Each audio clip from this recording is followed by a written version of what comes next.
আসসালামু আলাইকুম। যারা তোমরা এইচএসসি ২০২৫ সালে পরীক্ষা দিবে, তোমাদের প্যারাগ্রাফ সাজেশনের এই পর্বে স্বাগতম।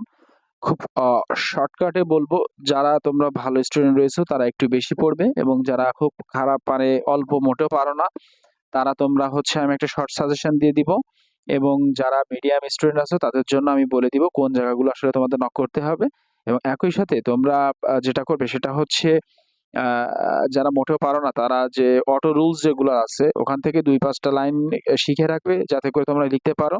তো আমি সরাসরি সাজেশনে চলে যাই। সাজেশনে হচ্ছে তোমাকে ৩ টা বিষয়ের উপরে তোমাকে খুব গুরুত্ব করতে হবে। এই ৩ টা বিষয়ের উপরে গুরুত্ব করলে দেখো তোমাকে এই জায়গাটাতে আছে। এই জায়গাটা যদি তুমি ৩ টা বিষয় গুরুত্ব করো তাহলে তোমার সাজেশনটা ক্লিয়ার হয়ে যাবে। যেমন এই যে ইউনূস সরকার রয়েছে এই সময়গুলোতে তোমার জন্য কিন্তু পরিবেশ বিষয়ক ইস্যুগুলো খুব গুরুত্বপূর্ণ।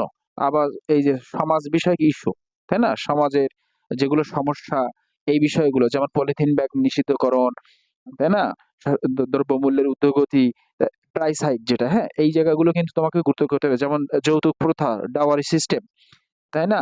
এরপর আমাদের দেশ বিষয়ক যেমন মুক্তিযুদ্ধ বা দেশের ডেভেলপমেন্ট, উন্নয়ন যেভাবে হয়, দেশের উন্নয়ন-টুন্নয়নগুলো, হ্যাঁ?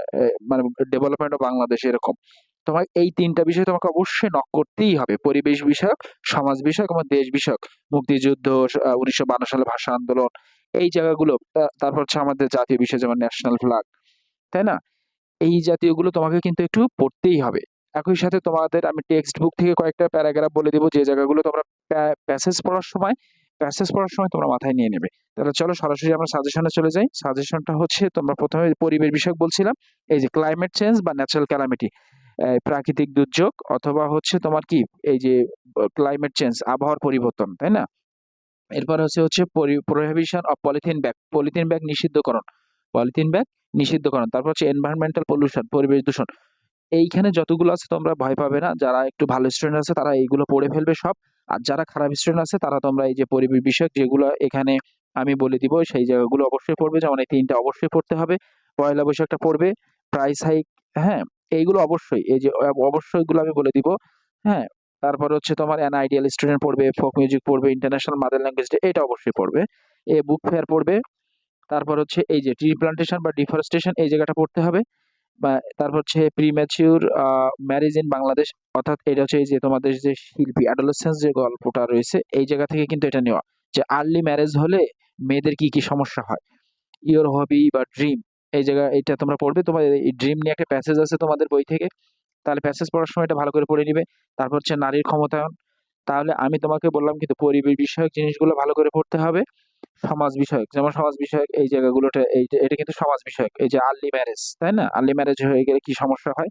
মেয়েদের কিশোর গ্যাং, সমাজ বিষয়ক সমস্যা, কিশোর, এই যে কিশোর গ্যাং আছে, কিশোর গ্যাং তোমরা পড়ে নিতে পারো। তা এরপর এটা সাধারণ বর্ণনামূলক প্যারাগ্রাফ ছিল এবং তোমাদের এখন আমি কজ অ্যান্ড ইফেক্ট প্যারাগ্রাফ গুলো দেখাবো। দেখো কজ অ্যান্ড ইফেক্ট প্যারাগ্রাফ কোনগুলো আছে? যেমন smart Bangladesh, drug addiction, road accident, load shedding, female education, তারপর modern science and technology, food adulteration, এই যে খাদ্যে ভেজাল, তারপর অনলাইন এডুকেশন নিয়ে একটা পড়তেই হবে, এডুকেশন, তাই না?